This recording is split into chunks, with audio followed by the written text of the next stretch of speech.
Innal hamdalillah nahmaduhu wa nasta'inuhu wa nastaghfiruh wa na'udzu billahi min syururi anfusina wa min sayyiati a'malina may yahdihillahu fala mudhillalah wa may yudlil fala hadiyalah. Asyhadu an la ilaha illallah wahdahu la syarikalah wa asyhadu anna Muhammadan abduhu wa rasuluh. Allahumma sholli wa sallim wa barik ala nabiyyina Muhammad wa ala alihi wa ashabihi ajma'in, amma ba'du. Ma'asyiral muslimin, jamaah Masjid Baitul Arqam yang dirahmati Allah, marilah pada pagi ini tidak lupa kita bersyukur kepada Allah Subhanahu wa taala dengan mengucapkan lafaz alhamdulillahi rabbil alamin. Karena jamaah kaum muslimin, kita yakin hanya dengan karunia Allah semata kita ini semuanya dalam keadaan sehat walafiat dan kita bisa menjalankan kewajiban kita. Jamaah sekalian, pada sholat subuh pagi ini kita lanjutkan kajian. Untuk pagi ini kita lanjutkan kajian kitab Riyadhus Shalihin ya. Pertemuan yang lalu kan kita selingi ya. Insyaallah yang lalu kita membahas tentang Arba'atun Hurum ya, tafsir dari surat At-Taubah ayat 36. Kita pagi ini kembali ke kitab Riyadhus Shalihin. Jamaah sekalian, marilah kajian kita pagi ini kita buka dengan bacaan basmalah. Bismillahirrahmanirrahim. Jamaah sekalian, pagi ini kita membahas bab baru, yaitu babul islahi bainan nas. Bab tentang perdamaian antara manusia. Ini nanti hadis-hadis yang terkait dengan perdamaian, akan tetapi isi hadisnya itu nanti bukan hanya tentang perdamaian, tapi nanti kita sebutkan isi kandungan daripada hadis itu. Isi-isinya tentu bukan hanya perdamaian. Kita awali dengan satu ayat. Qala Allah Ta'ala, a'udzubillahi minasyaitonir rajim.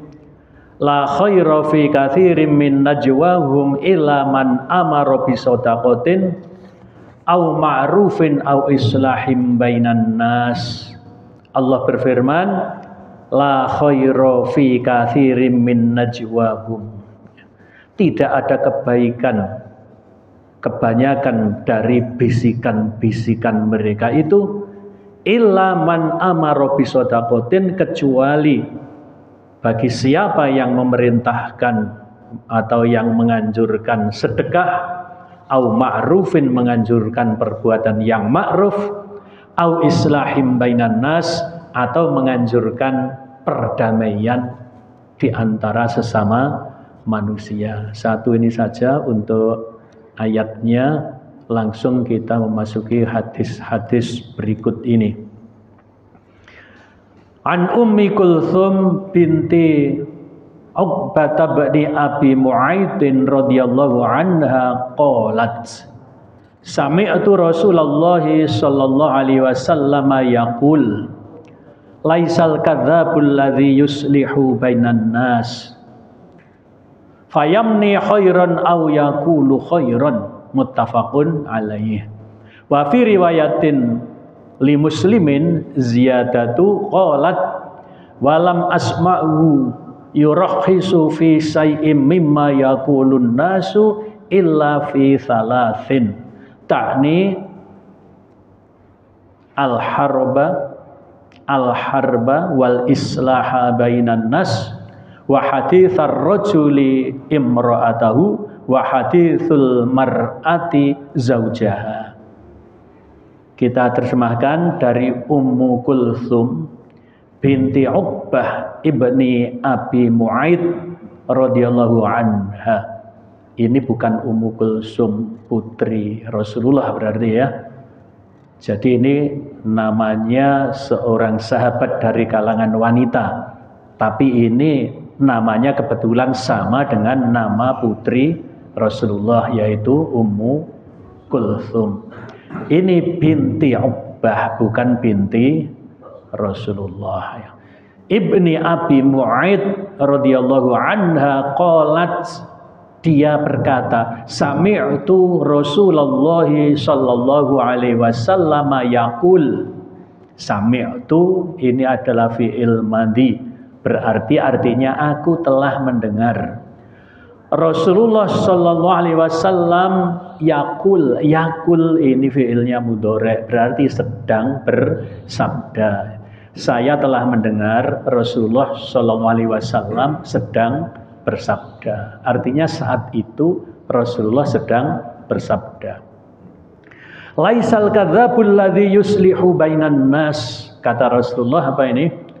Tidak ada kedustaan atau bukanlah suatu kedustaan, yaitu bagi orang yang mendamaikan manusia. Fayamni khairan, hendaklah orang itu memberikan berita-berita yang baik, au yaqulu khairan, atau mengucapkan perkataan-perkataan yang baik. Muttafaqun alaih.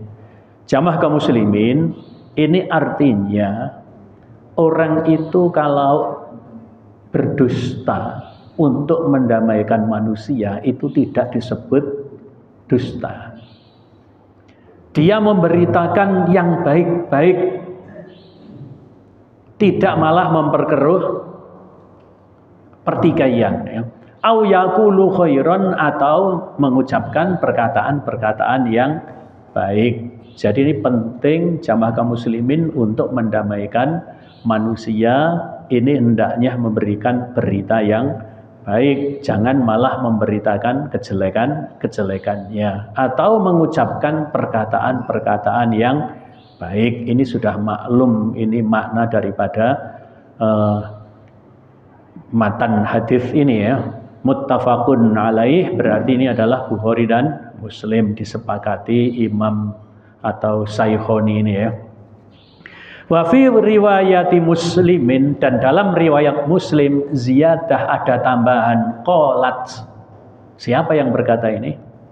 Ummu Kulsum, kan qalat. Walam asma'hu yurahisu fi shay'in mimma yaqulun nas illa fi thalathatin. Walam asma'hu, dan aku tidak mendengar. Hu siapa? Rasulullah. Aku tidak mendengar Rasulullah yurhisu fi shay'in mimma yaqulun nas. Aku tidak mendengar Rasulullah memberikan keringanan. Yurhisu itu, ya, memberikan toleransi terhadap kebohongan yang diucapkan oleh manusia, illa fi thalathin, kecuali dalam 3 perkara. Jadi hukumnya bohong, dusta itu adalah dosa besar. Tapi ini ada yang ditolerir, ada yang diberikan keringanan. Karena Ummu Kulsum mengatakan walam asma'hu yurhisu, kan, ya. Aku tidak mendengar beliau memberikan rukhsah, memberikan keringanan, memberikan toleransi terhadap kebohongan manusia kecuali dalam 3 perkara. Berarti bohong dalam 3 perkara ini boleh. Takni al-harbah, yakni yang pertama adalah dalam perang. Ya, perang itu kan siasat, berarti tipu daya, berarti bohong di dalam peperangan. Artinya apa? Yang bohongi musuh, menjebakmu musuh, ini namanya tipu daya atau siasat. Wal islaha bainan nas, yaitu apa? Bohong dalam mendamaikan manusia. Ada manusia yang sedang bertikai, kemudian demi perdamaian itu kita berdusta. Contohnya apa ini, ya? Ada orang bertengkar, ya. Ada orang itu bertengkar. Ada orang lari di hadapan panjenengan, langsung masuk rumah panjenengan. Kemudian Lama kemudian ada yang satunya lari bawa celurit. Yang bawa celurit juga berhenti di depan panjenengan. Sampean melihat orang yang gini-gini tadi itu. Sekarang aku tidak melihat orang itu. Ya. Padahal sudah masuk rumah. Jadi dia dusta. Karena kalau iya iku luwange mlebu omah. Ini malah dusta ini adalah satu kebaikan. Orang membawa celurit kan gitu ya. Dikejar ya. Lah malah ditunjukkan. Kenapa? Saya jujur kok. Orangnya masuk rumah saya, malah diparahi kan gitu ya. Lah ini untuk mendamaikan manusia. Kemudian yang ketiga adalah wa haditsar rajuli imra'atahu wa haditsul mar'ati zaujaha. Yaitu ucapan seorang laki-laki kepada istrinya atau ucapan istri kepada suami. Boleh bohong. Tapi dalam rangka apa? Dalam rangka untuk mendapatkan kecintaannya. Ya merayu itu kadang-kadang bohong dong, betul. Supaya ya ini untuk memelihara apa? Mawaddah warahmah. Istrinya bertanya, "Pak, sampean kalau di luaran itu ngelirik-ngelirik orang cantik ya?" Padahal enggak kan? Terus panjenengan ngomong, "Enggak, mah." Meripati wong lanang kan gitu ya. Malah ngomong ini bohong maneh. Ini bohong tandanya. Bagiku mah tidak ada orang itu di dunia yang lebih cantik dari sampean. Bohong dong betul. Bohong kan? Bagiku mah tidak ada orang itu yang lebih cantik dari sampean di dunia ini. Padahal di luaran itu banyak lebih cantik apa enggak? Lek jujur loh nggih. Lek jujur banyak orang itu lebih cantik di luaran sana daripada istri kita. Tapi kita memelihara mawaddah warahmah, memelihara cinta kasih. Sungguh mah bagiku enggak ada orang yang cantik yang melebihi sampean itu. Bagiku sampean itu paling cantik pokoknya. Masya Allah. Lah ngono iku mumbul ya. Orang perempuan itu tersanjung kene mboten. Padahal dibujuki, seneng tapi malah mau merkes malahan gitu. Aduh. Lah ini dan sebaliknya ucapan istri kepada zaujaha, kepada suaminya. Ya, ini berarti apa jamaah kaum muslimin? Ini kebohongan-kebohongan kecil dalam rangka memelihara mawaddah warahmah. Padahal masakannya hari ini gak enak. Ya apa Pak masakannya? Padahal ya gak enak. Enak Mas. Sip pokoknya. Sip tok pokoknya. Lah yang tidak boleh itu ya tetap meskipun kepada istri ya tidak boleh lah dusta yang besar ya. Pak sampean selingkuh ya. Enggak mah, padahal selingkuh temenan. Lah selingkuh itu adalah pengkhianatan. Ya tidak boleh membujuki yang seperti itu. Jadi jamaah kaum muslimin di dalam hadis ini ada rukhsah. Berdusta itu boleh hanya dalam 3 perkara. Yang pertama adalah dusta dalam peperangan, itu namanya tipu daya. Yang kedua adalah dusta dalam rangka mendamaikan orang yang bertikai. Yang ketiga adalah ya ucapan suami kepada istri atau istri kepada suami. Rayuan itu akan gombal kan begitu ya. Rayuan itu adalah gombal. Artinya ya banyak dustanya. Mosok ndak ada orang yang lebih cantik dari istrinya kan gitu. Ya mesti banyak ya kan gitu kan.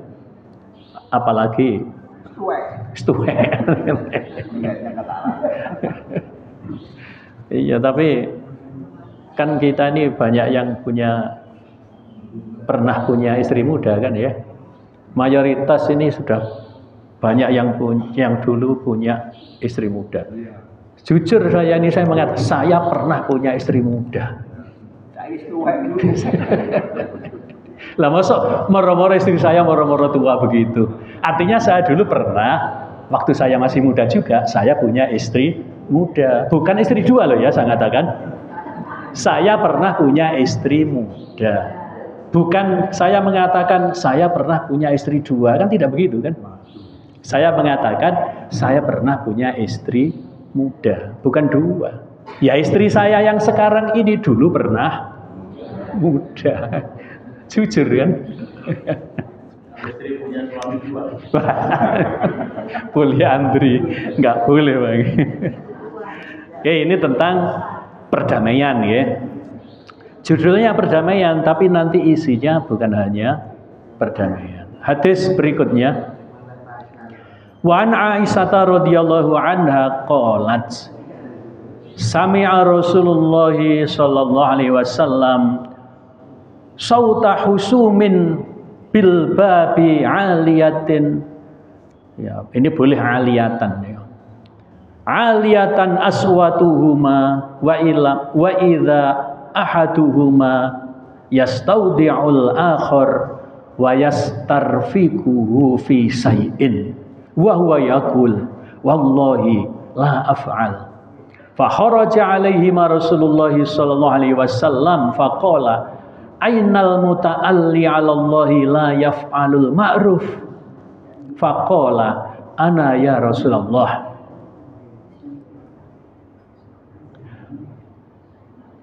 Apa ini ya? Falahu ayyu dzalika ahabbu, muttafaqun alaih. Pendek ini ya. Dari Aisyah radhiyallahu anha, ini adalah ummul mukminin, istri Rasulullah sallallahu alaihi wasallam. Banyak-banyak kita bersolawat ya. Kalau kita sebut Rasulullah bersolawat, nggih. Sallallahu alaihi wasallam. Apa perkataannya Aisyah? Sami'a Rasulullah. Sami'a berarti apa? Telah mendengar. Siapa yang mendengar? Rasulullah ya. Sami'a Rasulullah sallallahu alaihi wasallam. Rasulullah sallallahu alaihi wasallam telah mendengar sauta khusumin. Apa nih? Suara pertengkaran. Suara pertikaian bil babi aliyatin aswatuhuma, di depan pintunya dengan suara yang keras. Kita membayangkan tidak sopan belas ya, di depan rumah orang bertengkar dengan suara yang keras. Ya memang Rasulullah diutus itu diantaranya adalah untuk apa? Menyempurnakan akhlak. Zaman jahiliyah seperti ini ya. Mosok bertengkar keras-keras di depan rumah orang. Lah ini di depan pintu Nabi loh malahan. Ya. Nabi mendengar suara yang keras, suara pertikaian, pertengkaran di depan pintu rumahnya Nabi. Suaranya tinggi. Ya. Salah satunya itu yastaudiul akhar, itu salah satunya itu minta dipenuhi kemauannya dan diringankan dalam hal hutangnya. Coba kita cari makna yastaudiuhu ya. Makna yastaudiuhu yas'aluhu ayyadwa anhu ba'da dainihi. Artinya di sini tadi berarti apa? Yastaudiul akhar itu yang lain itu minta hutangnya itu ditangguhkan. Ditangguhkan atau diringankan, begitu ya. Wa yastarfikuhu ay yas'aluhu rifqa. Jadi minta ditangguhkan atau minta diringankan. Situ itu utang, itu ya. Ketika ditagih jatuh tempo, yang satunya minta ditangguhkan atau minta diringankan. Apa jawabnya? Wa huwa yaqul. Yang satunya ini mengatakan, wallahi la af'al, demi Allah aku tidak akan melakukan itu. Tidak akan memberikan keringanan, tidak akan memberikan tangguh. Tidak akan memberikan minta diundurkan itu. Demi Allah aku tidak akan memberikan itu, begitu ya. Maka Nabi keluar, fakhoroja alaihi Rasulullah sallallahu alaihi wasallam. Fakhoroja, Nabi keluar Ya ini konteksnya ayat hadis begitu ya, khoroja itu artinya keluar, ya artinya menemui. Maka menemuilah Rasulullah itu kepada keduanya. Faqala, Nabi kemudian bersabda, Ainal muta'alli 'alallahi la yaf'alul ma'ruf. Siapa orang yang berjanji atas nama Allah tidak akan melakukan kebaikan. Jadi kan yang satu tadi itu kan mengatakan demi Allah, aku tidak akan melakukan itu. Maka kemudian Nabi berkata, siapa tadi? Ya, di mana orang tadi? Ya, al-muta'alli itu artinya orang yang bersumpah, orang yang berjanji, Allah la yaf'alul ma'ruf, bersumpah atas nama Allah tidak akan melakukan suatu kebaikan. Faqala, maka salah satunya tadi menjawab, ana ya Rasulullah, aku wahai Rasulullah. Maka Nabi mengatakan, falahu ayyudzalika habbu, orang itu akan melakukan apa yang disukai. Jadi orang itu kalau suka melakukan yang baik, ya melakukan yang baik. Lek gak suka, ya gak suka, kan begitu ya. Nah ini maknanya jamaah kaum muslimin rahimakumullah. Yang pertama, ajaran yang bisa kita ambil, kalau ada pertikaian itu segera ada yang menengahi. Jadi harus ada. Jadi kalau misalnya di tetangga itu ada orang itu bertengkar, harus ada yang segera mendamaikan. Nah, mendamaikan itu bukan nambah ramene perkara, tapi ngedem-ngedemi. Kadang-kadang yang mau mendamaikan dibentak dulu oleh dua orang yang bertikai kan ya. Lapo kok jok melok-melok. Ya. Didemi, bentar. Didemi. Gak pantas. Jangan malah meninggi kan gitu ya. Gak pantas dirungokno anak tetangga, gak pantas dirungokno anak cucu. Ngene lho. Apa sih perkarane? Apalagi itu kalau di situ Pak RT atau Pak RW dan sebagainya. Artinya kalau bisa orang yang mendamaikan itu adalah orang yang lebih wibawa daripada orang yang sedang bertikai. Jamaah kaum muslimin, pelajaran yang kedua ini jamaah kaum muslimin tidak boleh, haram hukumnya orang itu bersumpah untuk tidak akan berbuat baik. Apa tadi itu yang bersumpah tidak berbuat baik? Tidak akan memberikan keringanan. Tidak akan memberikan tangguh. Itu bersumpah kok tidak berbuat kebaikan. Jadi bersumpah untuk tidak melakukan kebaikan itu haram hukumnya. Contoh panjenengan ngomong gini, masih dhuwitku akeh, demi Allah aku tidak akan bersedekah.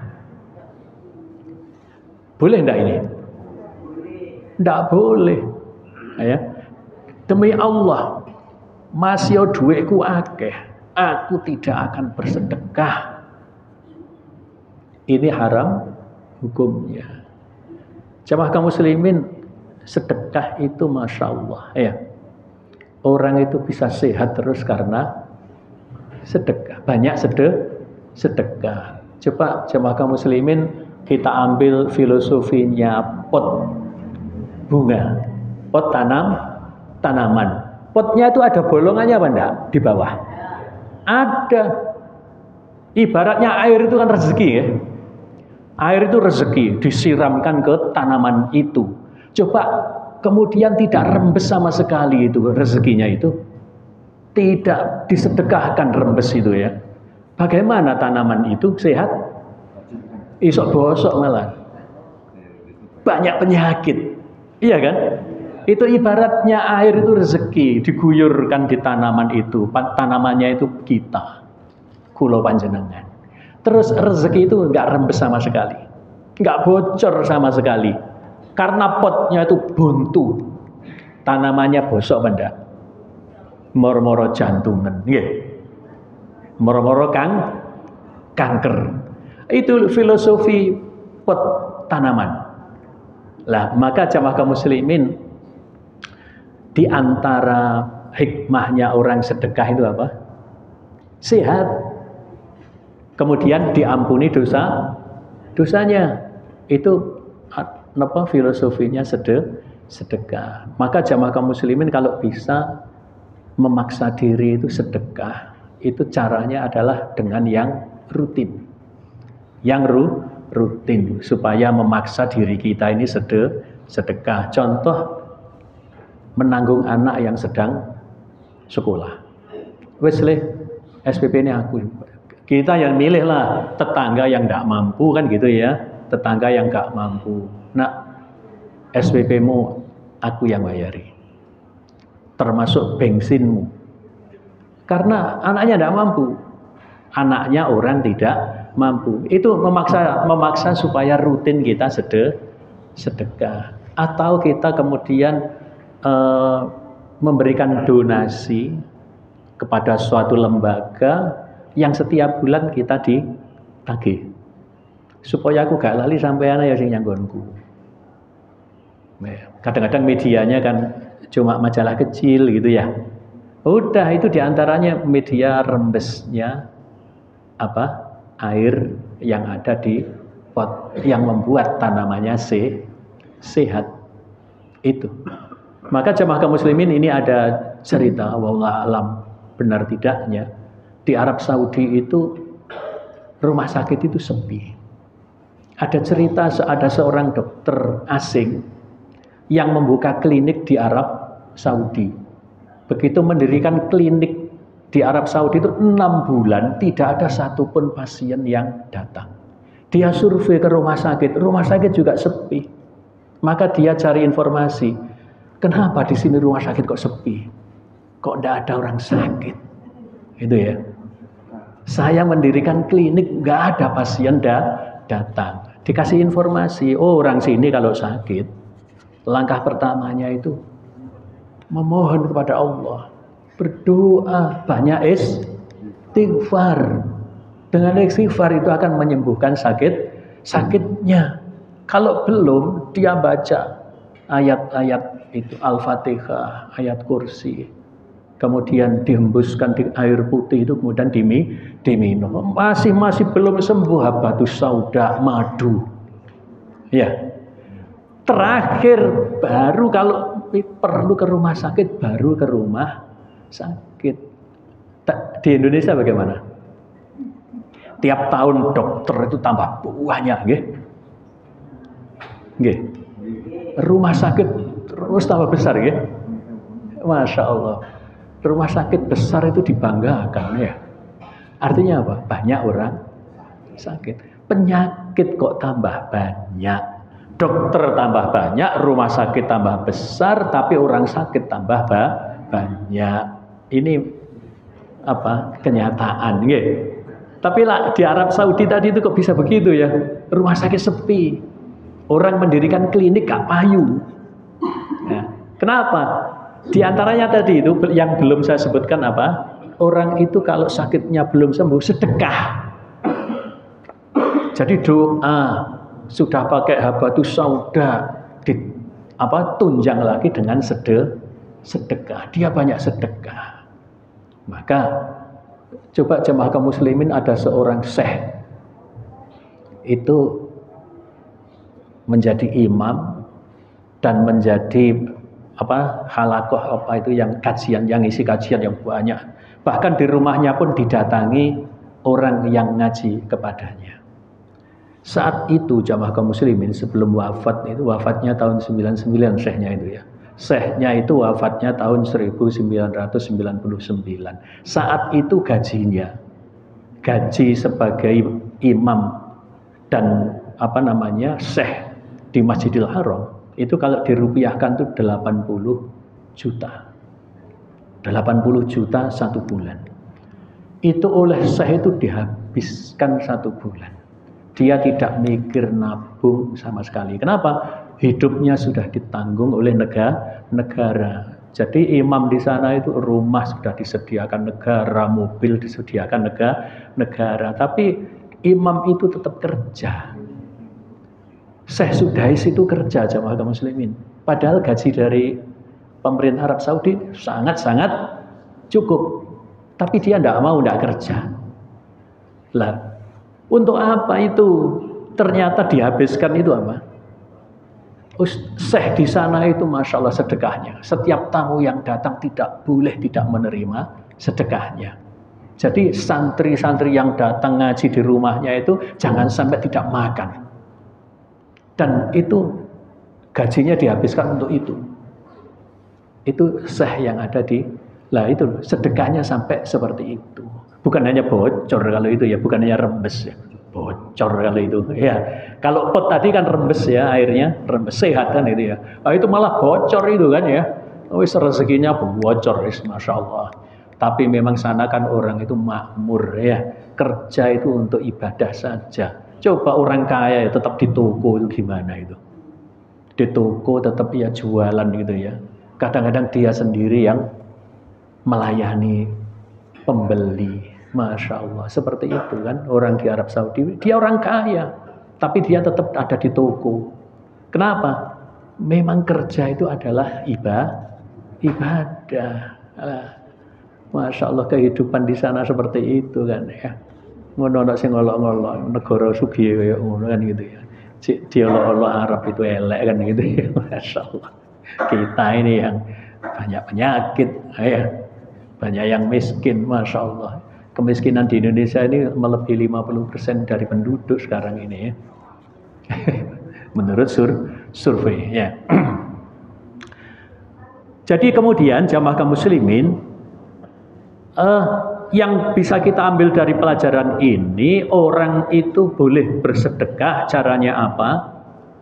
Meringankan orang yang hutang. Kalau panjenengan itu minjami, kemudian panjenengan itu satu memberikan kelonggaran, jatuh tempo sampai kemudian orang itu datang. Ternyata aku tanggal ini belum bisa bayar, aku minta ditangguhkan. Panjenengan tangguhkan itu sudah sedekah. Apalagi kemudian membebaskan. Membebaskan itu adalah sedekah. Membebaskan itu boleh separuh, boleh sebagian, boleh seluruhnya. Contoh bagi panjenengan itu uang 1 juta itu kan kecil misalnya. Bagi orang yang hutang 1 juta itu besar. Dia sangat penting. Jadi panjenengan kemudian mengutangi 1 juta itu enteng. Tapi ternyata dia kan 1 juta itu berat untuk bayarnya. Wis minta ditangguhkan. Kedua kali minta tangguhkan lagi. Susui sing ngutangi ngomong ya apa? Wis Pak, rupane sampean kok wabut ngono ya. Wis ngene ae. Lek iso bayaran separuh. Apik kan?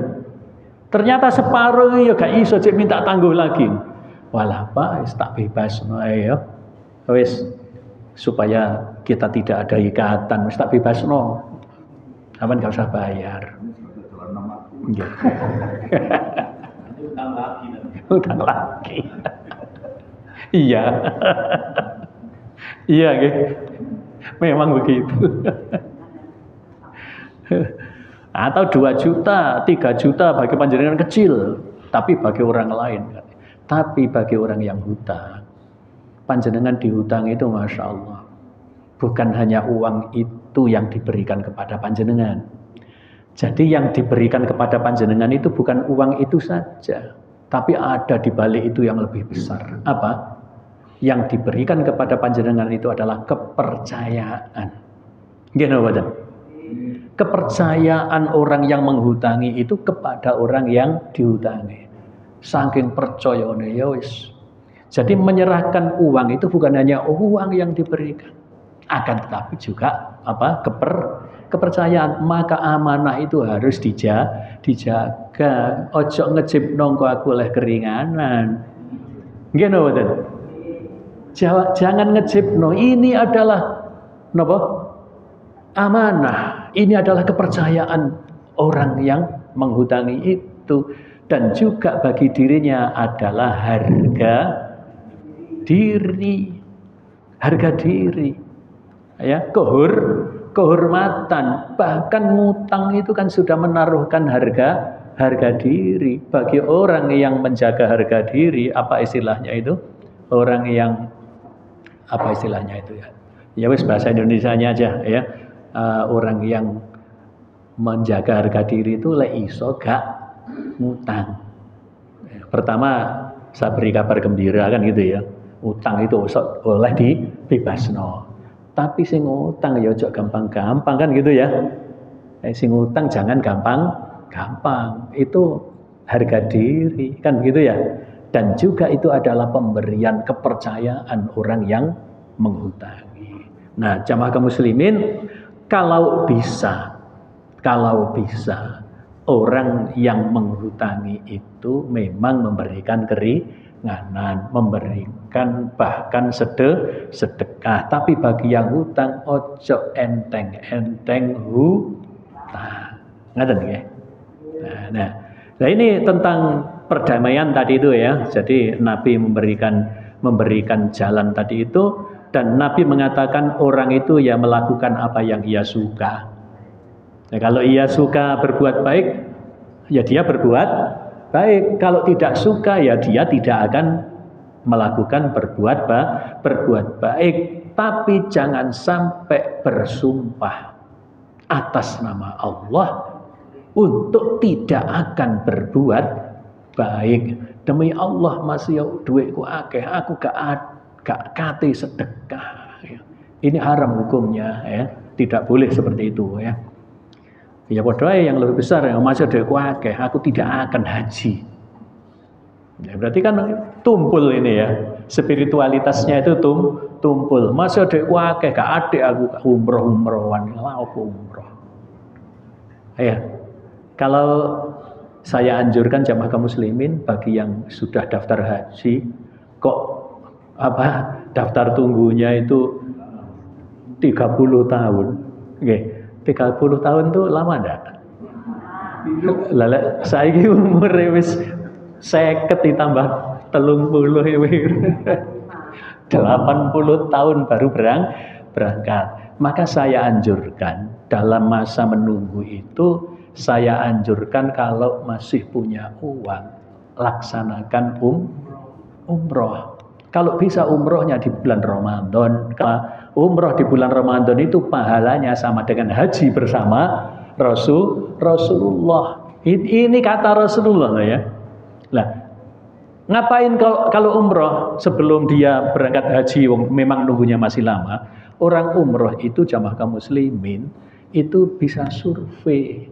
Jadi waktu umroh itu bisa sambil survei, oh iki to Mekah, oh ini to Masjidil Haram, oh ini to Babu Ismail, oh itu to pintu 1, pintu 2 di Masjid Nabawi, sampai pintu pirang puluh itu. Ya, kalau pengen ada kajian yang berbahasa Indonesia di dekat pintu 19 di Masjid Nabawi. Bahasanya Indonesia, memang orang Indonesia yang kuliah di sana, yang diberikan hak oleh otoritas Masjid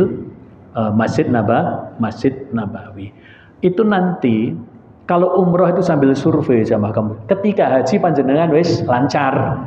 Oh, lewat mari tawaf itu langsung putaran ke-7, kemudian sholat 2 rakaat itu di belakangnya makom Ibrahim, sholat sunnah 2 rakaat. Selesai itu langsung menuju sana, ada tulisan Al-Mas'a.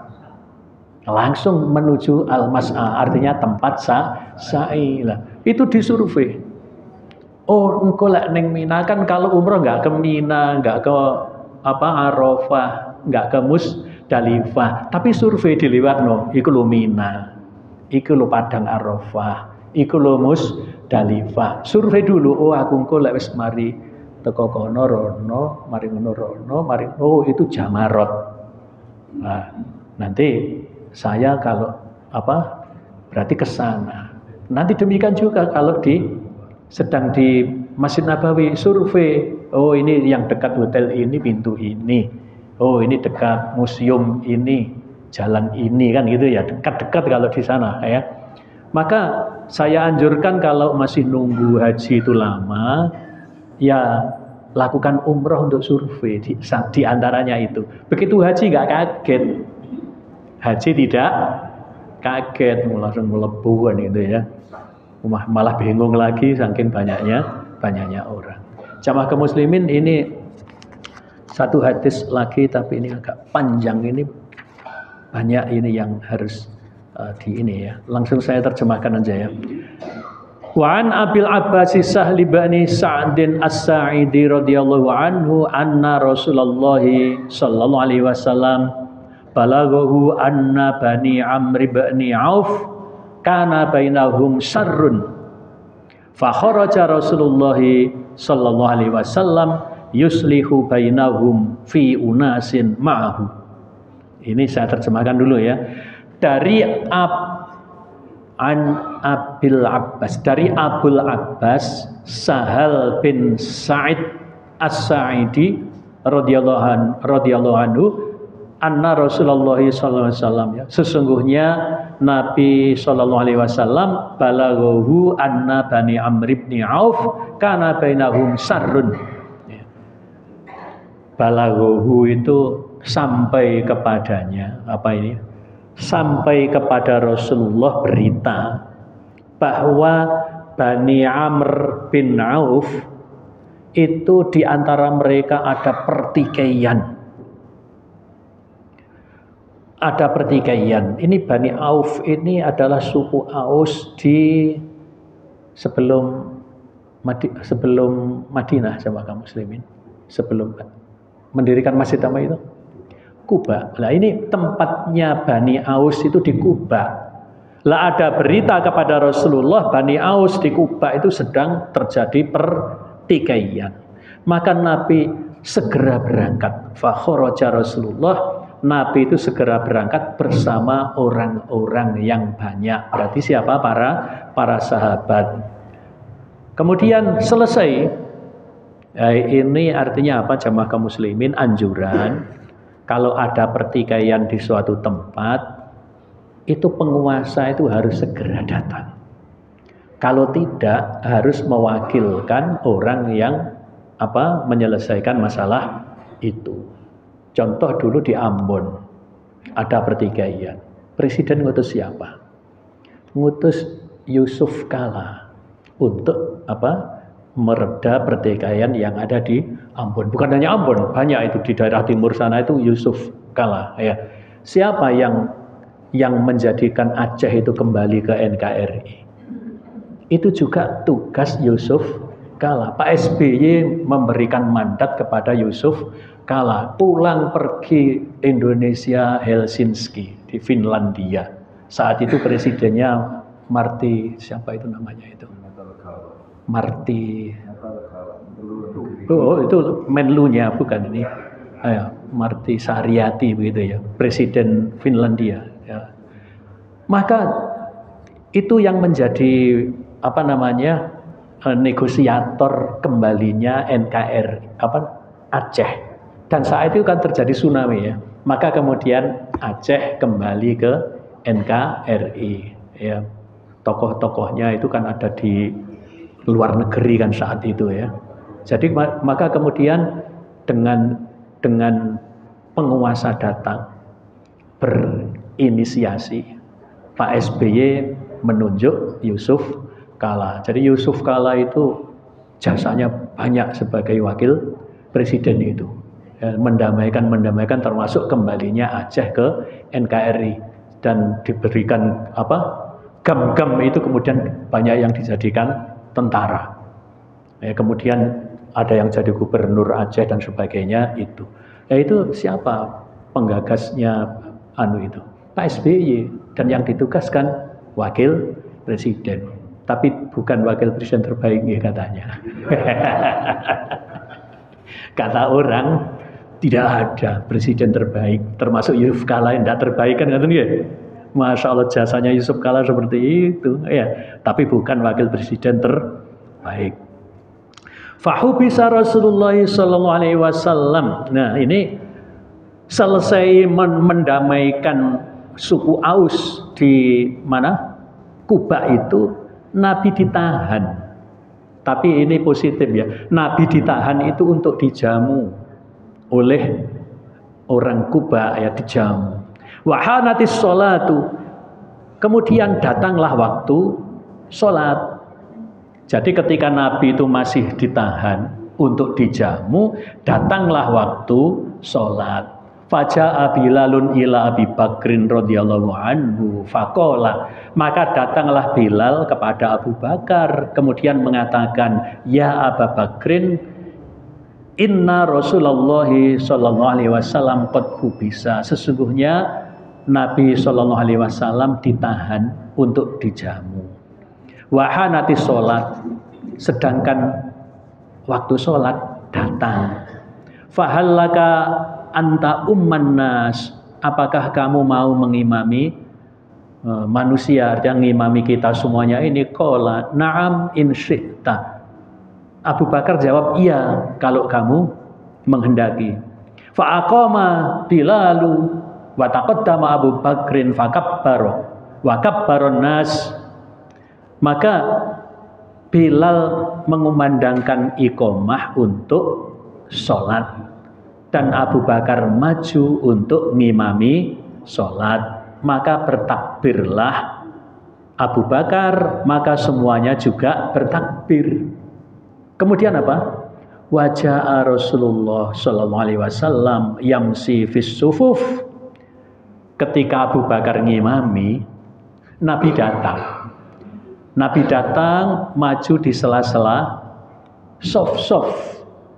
Hatta qoma fis soffi, sampai sehingga Nabi itu sampai berdiri di sof paling depan.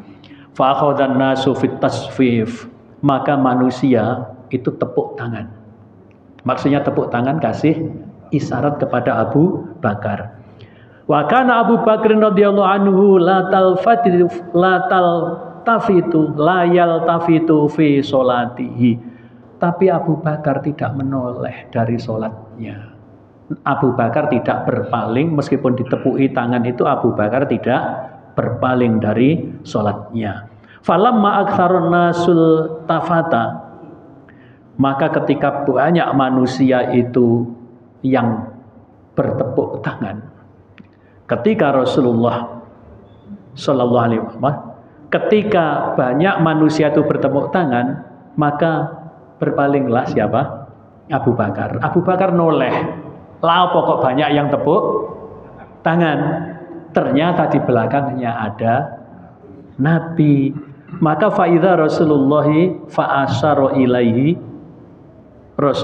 Jadi ketika Nabi datang, tepuk tangan tadi ya, maka Nabi memberikan isyarat kepada Abu Bakar.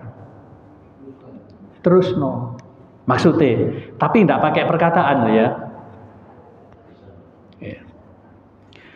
Farafa'a Abu Bakrin radhiyallahu anhu yadahu fahamidallahu wa raja'al qahqara wa ra'ahu. Maka Abu Bakar angkat tangan sambil memuji-muji Allah dan mundur. Abu Bakar itu mundur sampai di belakang hatta qoma bis soffi, sehingga Abu Bakar itu berdiri di sof yang pertama. Fataqaddama Rasulullah sallallahu alaihi wasallam fasollalin nas, maka Nabi maju. Fasollalin nas itu sholat untuk manusia, artinya ngimami. Maka Nabi melanjutkan ngimami. Coba lanjutnya.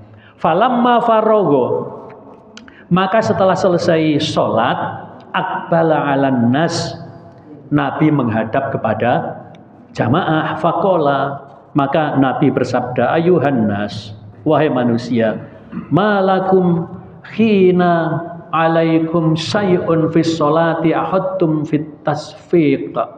Wahai manusia, kenapa ketika terjadi sesuatu dalam sholat kalian tepuk tangan? Innamat tasfiqu linnisa, sesungguhnya tepuk tangan itu adalah untuk wanita.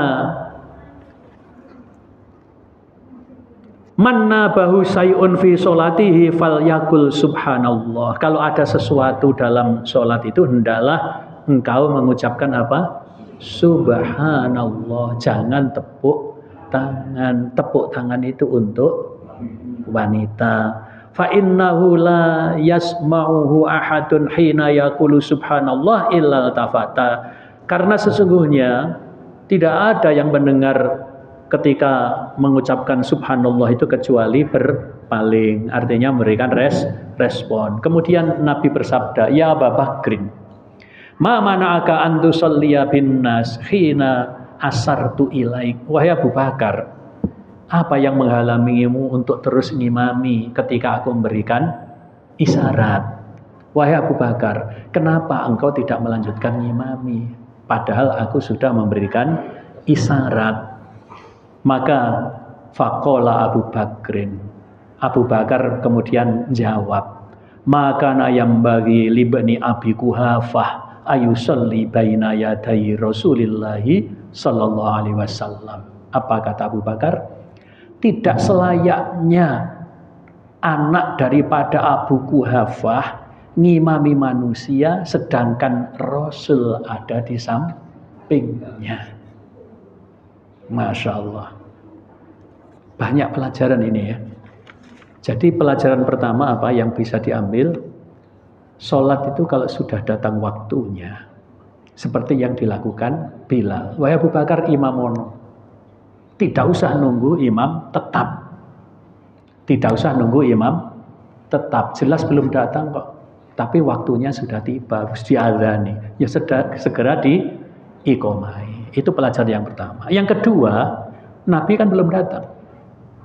Boleh mengundurkan waktu sholat. Jadi yang pertama apa? Sangat baik waktu tepat di awal waktu. Tapi Nabi tadi kan ditahan ya. Berarti boleh orang itu menunda. Karena ada sesuatu. Menunda waktu sholat. Ya. Kemudian kalau sudah diberi isyarat, itu ya lanjutkan. Tapi boleh kalau ada sesuatu, imam itu ganti. Berarti waktu sholat boleh melangkah, boleh jalan, boleh mundur. Ya. Kemudian kalau ada sesuatu, itu boleh melewati sela-sela soft. Tidak melewati depannya loh ya. Sela-sela soft. Sampai dari belakang sampai ke depan. Tapi kalau melewat depannya lebih baik nunggu 40. 40 itu bisa 40 hari, bisa 40 pekan, bisa 40 tahun. Kemudian jamaah kaum muslimin, ini terkait dengan apa yang saya sampaikan tentang siapa yang berhak ngimami kan gitu ya. Ternyata ada tambahan ini ya. Orang yang paling dimuliakan setelah Rasul itu siapa? Abu Bakar. Abu Bakar masih kalau ada Rasul tidak mau. Ya. Maka kemarin kan waktu tarjih itu ya, ya ummul qauma, hendaklah kaum itu diimami. Yang pertama itu apa? Aqrohum li kitabillah. Yang paling qori, yang paling baik bacaannya. Fa idza kanu fil qiraati sawaan, apabila bacaannya itu sama, itu yang kedua adalah fa'alamuhum bis sunnah, yang paling ngerti tentang sunnah. Lek qiraai padha apike, paham agamane, paham sunahe podo, maka kemudian fa'aqdamuhum hijratan, yang lebih dulu hijrah ya. Kalau wa ingkanu fil hijrati sawaan, kalau tentang hijrahnya itu ya podo, maka kemudian apa? Yang fa'aqdamuhum silman, yang lebih dahulu masuk Islam. Lah kita ini kalau yang lebih dahulu masuk Islam siapa? Yang lebih tua. Karena kita dilahirkan oleh orang Islam. Jadi begitu lahir Islam. Siapa yang paling dulu masuk Islam di sini? Ya yang paling tua. Kan gitu ya. Atau fa'aqdamuhum sinnan, orang yang umurnya paling. Lah kemudian ada lagi fala ya ummanar rajulur rajula fi sultanihi. Janganlah seseorang itu mengimami seseorang dalam kekuasaannya. Jadi kalau masjid ini siapa yang kuasa? Takmir. Saya orang dari luar, tidak boleh saya moro-moro imami. Tapi ada illa bi'idnih. Ya, kecuali dengan izinnya yang menguasai. Yang menguasai ini takmir. Takmir sudah memberikan tugas siapa imamnya. Orang dari luar moro-moro ngimami. Boleh enggak? Enggak boleh. Kecuali illa nih. Ya, seperti orang itu tidak boleh menduduki kursi tuan rumah. Jadi kalau orang Jawa dulu jelas ya susunan rumah itu kan, oh sini itu tempatnya tuan rumah, sini tamu. Kan itu ya. Tamu moro-moro neng kursi ini tuan rumah itu tidak boleh. Ya, tidak sopan. Ya ini tempatnya tuan rumah, moro-moro tuan rumahnya malah neng tempatnya tamu. Kan gitu ya. Nah, kalau dulu ini Masya Allah ditanamkan ya, jadi orang tua itu mesti muruhi anake. Ojo sampai ngelunggui kursi ini tuan rumah. Kadang-kadang padahal jelas loh ya, oh itu kursinya tuan rumah oleh tamu neng gini. Ya. Saya dulu waktu kecil mesti diberi tahu seperti itu. Kenapa? Orang dulu itu Masya Allah silaturahim sangat dijaga. Saya itu oleh bapak saya diajak keliling ke karib kerabat, ditunjukkan nasabnya ini. Bukan hanya itu, saya ditunjukkan kepada teman akrabnya bapak. Lek aku mati, tetap api ono wong iku. Sekarang kan jarang seperti itu ya. Itu sunnah jamaah kaum muslimin. Orang itu menjaga karib kerabat, menjaga jangan memutus silaturahim dengan teman akrab bapak kita. Jadi bapak kita punya teman akrab, tentu lebih sepuh dari kita kan, kita silaturahim. Kita silaturahim ke temannya bapak kita. Itu yang diajarkan bapak saya dulu kepada saya. Dan kebanyakan saat itu orang itu mengajarkan seperti itu. Maka dulu Sinoman itu mesti di briefing oleh senior. Karena dulu tidak ada WA, belum ada undangan. Kalau ngundang manten itu mesti ketua Sinoman itu nugaskan. Daerah sana sampean, daerah sana sampean. Diwurui cara ngomong. Kalau dulu kemarin dikasih ini, saya pun pernah kasih rokok satu itu. Mesti nanti kalau bertamu itu duduk.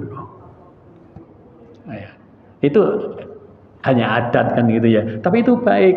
Artinya orang cara bertamu jangan sampai melunggui kursinya tuan rumah, cara ngomongnya yang baik dan sebagainya. Mesti yang diucapkan anggen kula sowan mriki sepindah silaturahim. Mesti ngaten nggih. Orang Jawa kan nomor kalihipun tas nggih.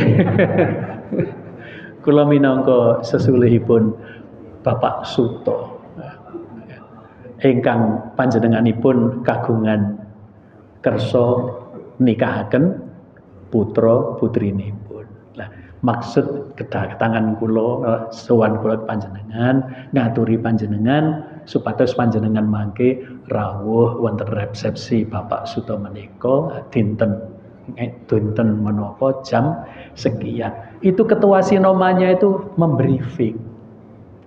Sekarang kan Sinoman nggak ada ya. Wis WA saja cukup kan gitu ya. Maka Sinoman dulu itu sampai ada aturannya cara memberikan hidangan kepada tamu. Di mana tempatnya sendok itu diajari saya dulu oleh ketua Sinoman. Tempatnya sendok di mana, bagaimana cara menghidangkan kepada tamu. Masya Allah ya, dulu itu seperti itu. Kalau sekarang kan standing partai kan gitu. Dipaksa orang itu tidak sopan. Ya. Dipaksa orang tidak sopan. Ya, standing party kan begitu ya. Wes itu? Persemanan jupuk-jupuk dhewe. Tang mari delekno njupuk maneh. Ketok ruwagus. Demikian jemaah muslimin, kita selesai bab ini ya. Satu hadis yang dulu pernah kita bahas tidak usah karena ini waktunya sudah panjang. Tinggal satu hadis yang pendek ini ya. Tidak perlu, cukup banyak pelajaran dari hadis yang terakhir tadi ya, panjang gitu. Mudah-mudahan ada manfaatnya. Ada pertanyaan? Nggak ada ya, kita cukupkan. dengan bacaan hamdalah dan kafaratul majelis. Alhamdulillahirabbil alamin. Subhanakallahumma bihamdika asyhadu an la ilaha illa anta astaghfiruka wa atubu ilaik. Wallahu a'lam bissawab. Wallahu a'lam bissawab. Billahi taufik wal hidayah. Wassalamualaikum warahmatullahi wabarakatuh.